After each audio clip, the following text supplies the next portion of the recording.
You will hear a conversation between a woman and the librarian. Now you have some time to look at questions 1 to 6.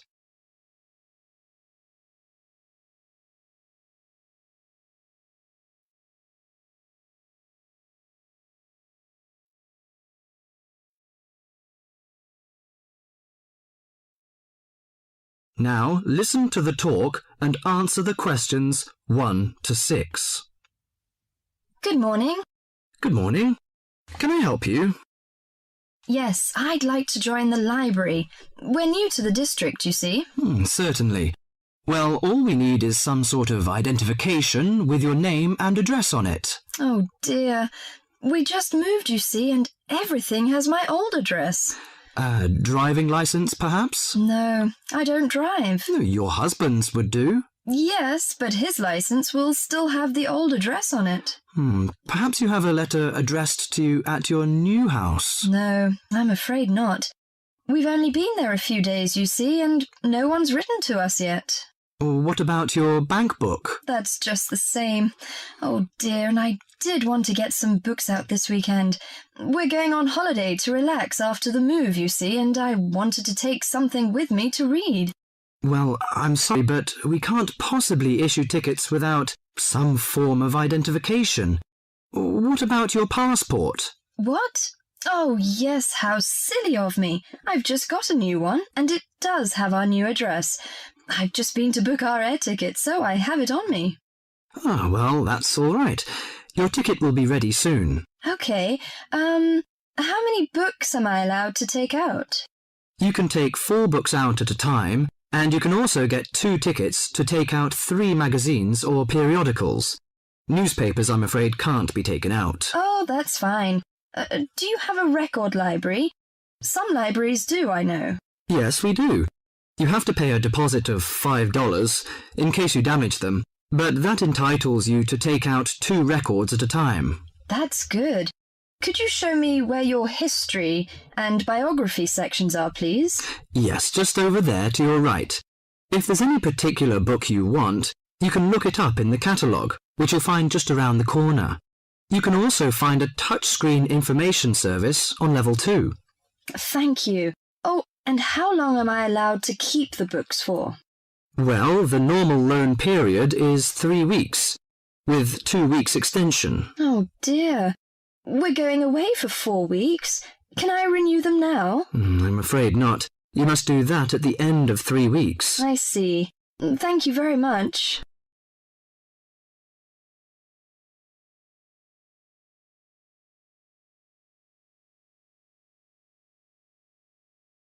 Before the talk continues, you have some time to look at questions 7 to 10.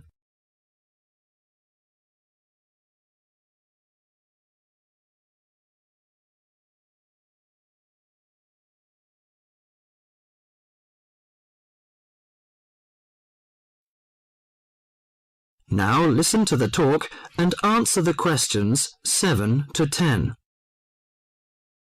Well, let's go into some details. Your name, please, madam? My name is Barbara. The surname is Cooper. It's spelt as Cooper. Fine. And what's your contact number? If we have new books coming, we can contact you in time. Good. You can call me on 723-6518, but it's better after 5 p.m. You know I have to work during the daytime. Do you need the office number?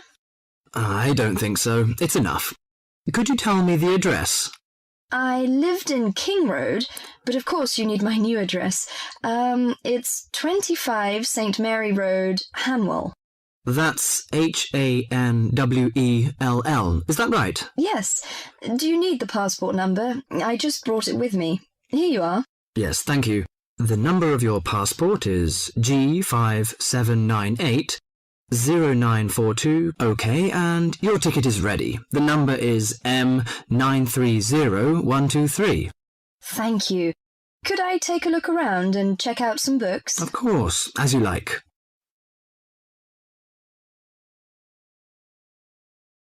That is the end of part 1. You now have half a minute to check your answers.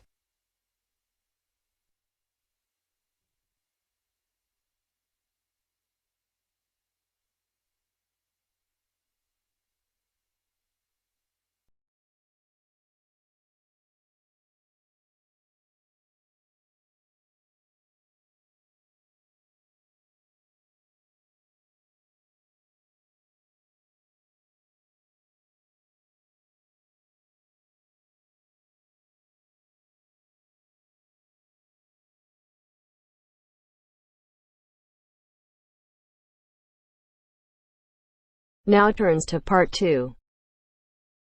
Part 2. First, you have some time to look at questions 11 to 15.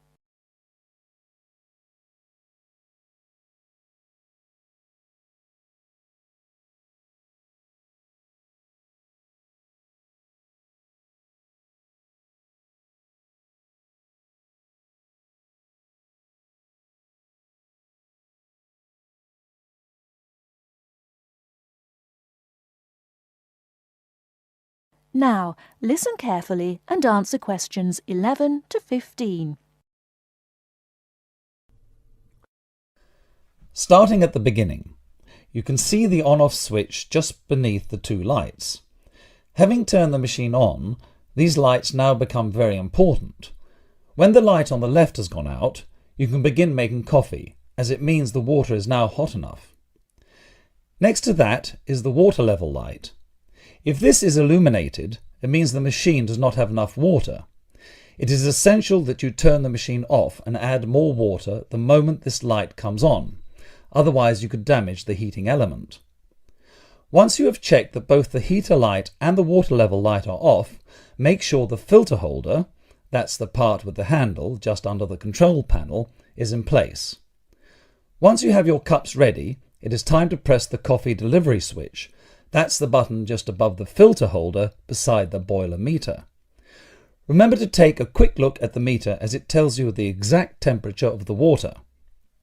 On both the left and right hand side of the machine, on the same level as the filter holder, you can see the steam pipes used for heating milk. These steam taps need to be cleaned regularly to avoid blocking. And finally, if you do spill any coffee, don't worry. Just make sure that the drainage pipe at the bottom of the machine is leading into a sink or a suitable waste container. As with the steam taps, the drainage pipe needs regular cleaning.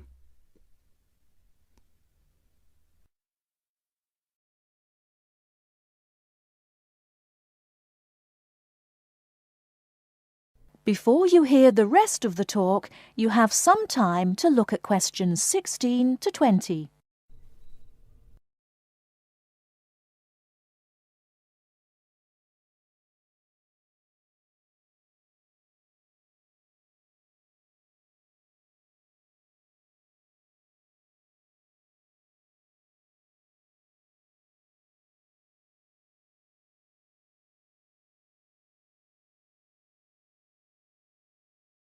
Now listen and answer questions 16 to 20. First and most importantly, I'll tell you where you should go from tomorrow for your lectures and classes. The Health Sciences building is on the west side of the campus, opposite the library, beside the History department. As you are probably aware, there are 6 modules to the course, which will take a year to complete. That's 2 modules each term. In the first module of this term, you will be looking at current laws with regard to health and safety in the workplace. Don't forget that as you progress through the course, you should be building your thesis. This will need to be completed by the end of the year. Coursework will also be credited to your final grade, but the most important part of the course is the thesis. Now, the final thing I want to tell you, and again you should know this, is that there will be a number of guest speakers throughout your course. They will come from a number of different medical backgrounds, but they will all be giving you their views on the relevance of health sciences in their occupations.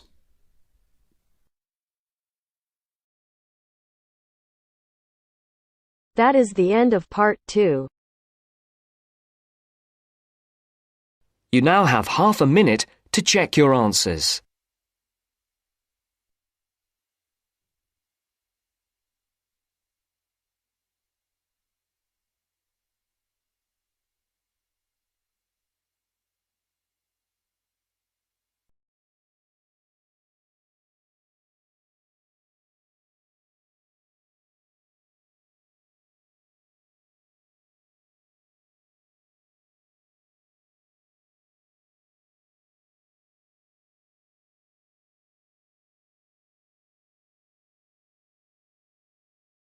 Now turns to Part 3. Part 3. First, you have some time to look at questions 21 to 26.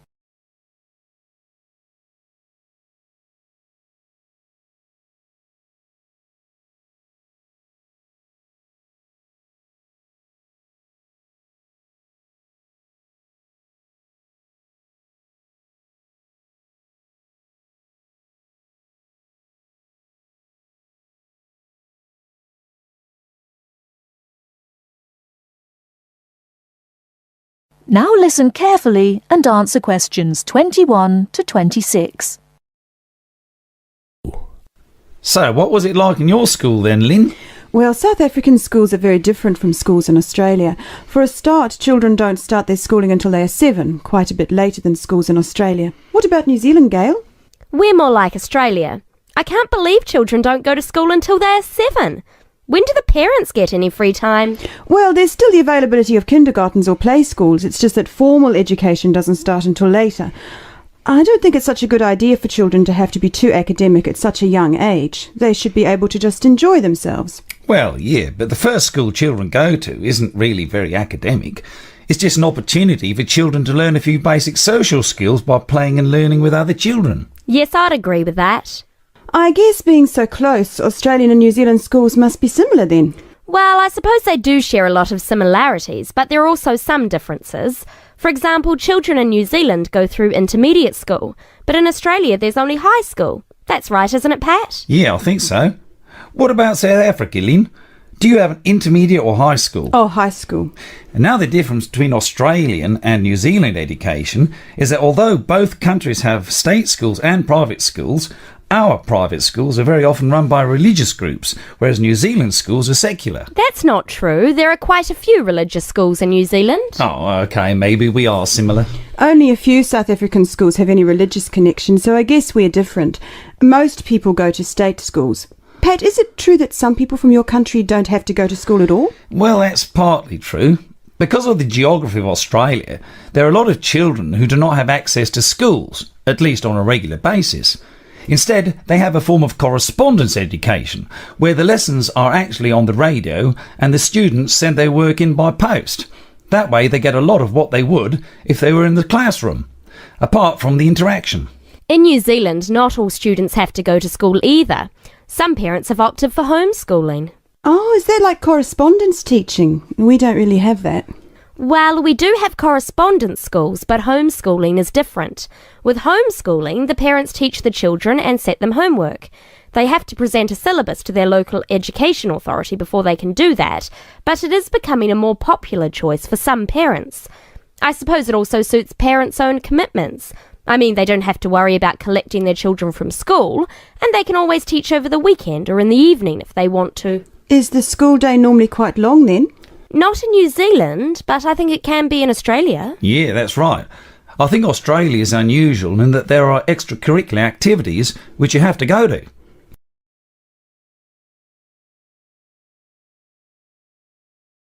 Before you hear the rest of the talk, you have some time to look at questions 27 to 30.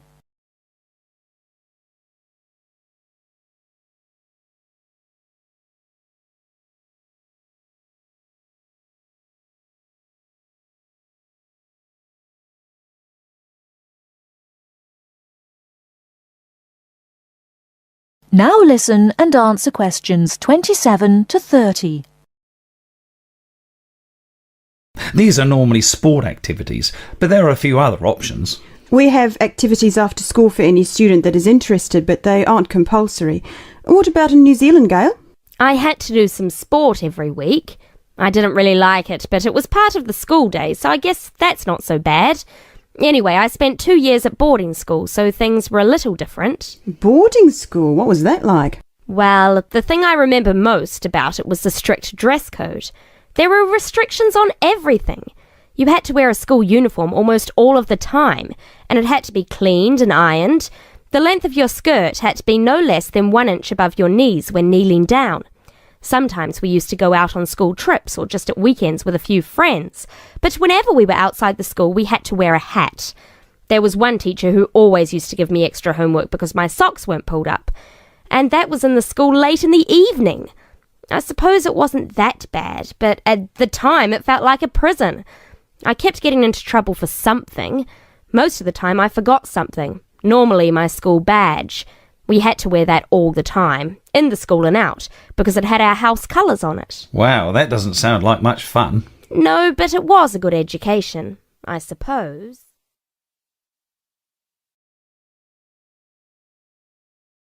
That is the end of part 3. You now have half a minute to check your answers.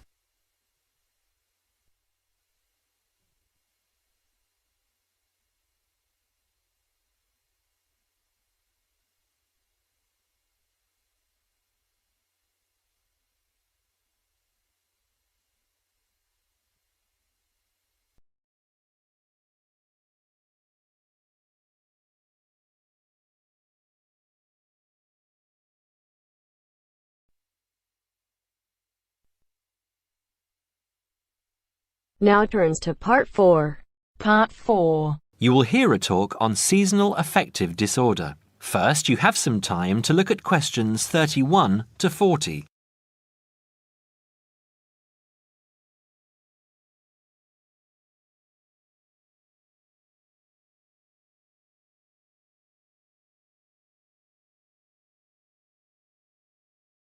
Now listen carefully and answer questions 31 to 40.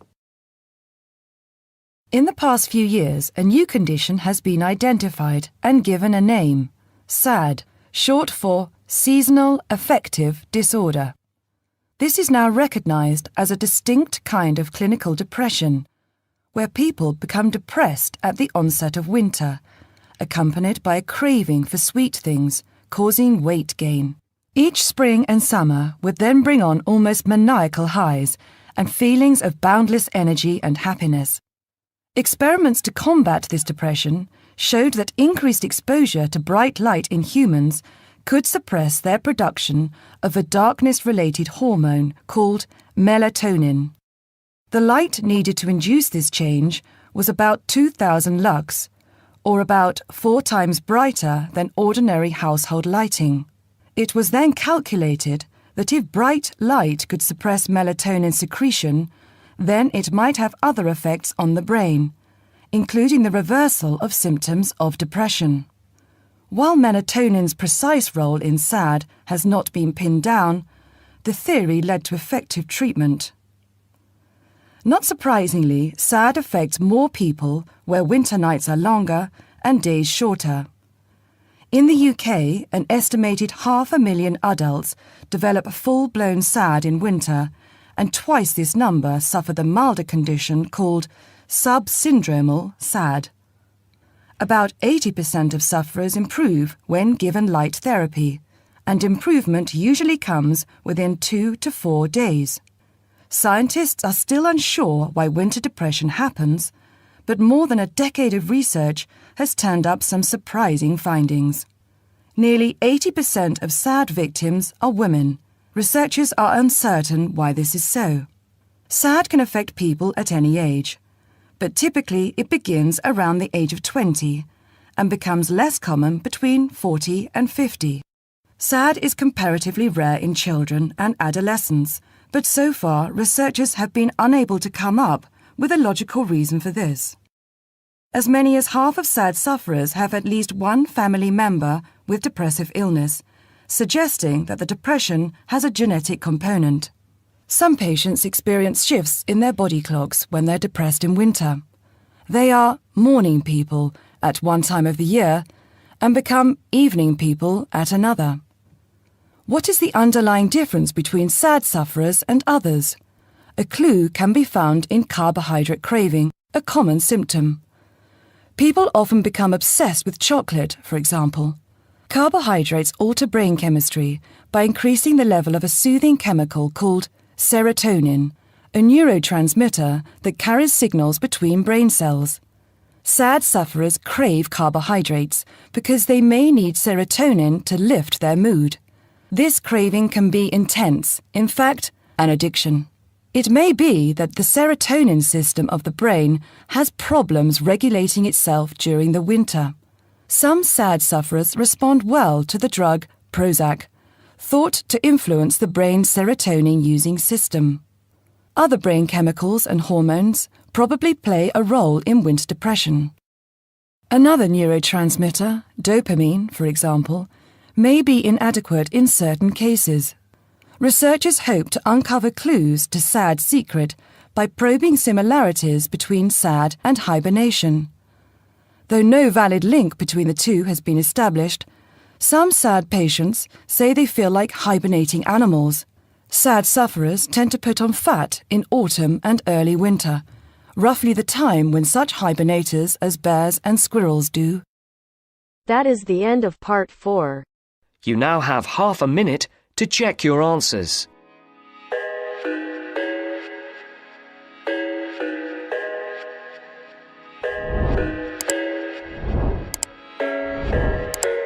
I thought I had it figured out, believed in us, we were meant to be, no doubt. A teenage love, everybody else could see the way we were, living in a fantasy. When